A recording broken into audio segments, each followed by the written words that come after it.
আমরা কালকে চলে যাওয়ার পরে আমাকে ভালোবেসে একটা কথা বলেছেন। তিনি বলেছেন যে আমি একটি অসত্য কথা এখানে বলে গেছি। আমি এটা জানতে পারলাম। তো আসলে আল্লাহ তাআলা তাকে অপূর্ব দক্ষতা দিয়েছেন। জাস্ট বোতলটা পরিবর্তন করে মেটেরিয়ালসটা ঠিক রেখে তিনি সত্যকে মিথ্যা হিসাবে এবং মিথ্যাকে সত্য হিসাবে চমৎকারভাবে পরিবেশন করতে পারেন। এই জন্য শুধু তাকে ধন্যবাদ জানানোর জন্য আমি এখানে দাঁড়িয়েছি। মাননীয় স্পিকার, ধন্যবাদ, অসংখ্য ধন্যবাদ।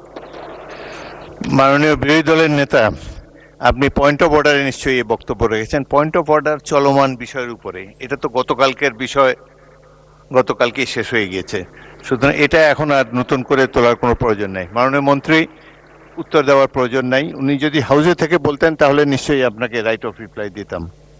আপনি তারপর কিছু বলতে চান? শোনা যাচ্ছে না তো, মাইক অন করুন। মাননীয় স্পিকার, আপনাকে ধন্যবাদ।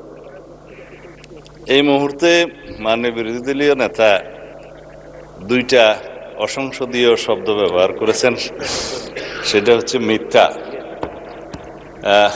এটা অসত্য বললে আমি আপত্তি করতাম না, এই যে আমি কালকে মিথ্যা বলেছি বয়ান, তো এইটা মিথ্যা শব্দটা অসংসদীয় হিসেবে এটা এক্সপান্স করার জন্য আমি অনুরোধ জানাই।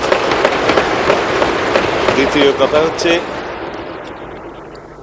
ওনার কালকের বক্তব্যের প্রেক্ষিতে আমি বলেছিলাম মাননীয় বিরোধী দলীয় নেতা এখানে একটা অসত্য বক্তব্য উত্থাপন করেছেন।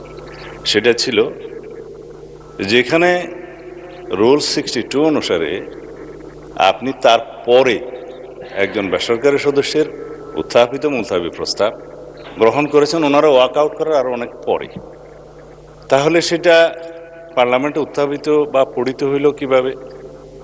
সুতরাং আমি বলেছি সেই বক্তব্যটা অসত্য। ধন্যবাদ মাননীয় স্পিকার। মাননীয় সদস্যবৃন্দ, এখন মাননীয় বিরোধী দলের নেতা এটা নিয়ে আরো বলবেন, বলেন। বিভ্রান্তিটা এখানে মাননীয় স্পিকার, একই বিষয়ে একই প্রস্তাব একজন স্বতন্ত্র সংসদ সদস্য এনেছিলেন। সেই প্রস্তাবটি ভিন্ন নামে গতকাল এসেছে, শুধু নাম বদল হয়েছে, প্রস্তাব ঠিক আছে। আমি তো আগেরটা জানতাম বলেই বলেছি, এখানে আমি কোনো ভুল তথ্য দেইনি। ধন্যবাদ মাননীয় স্পিকার।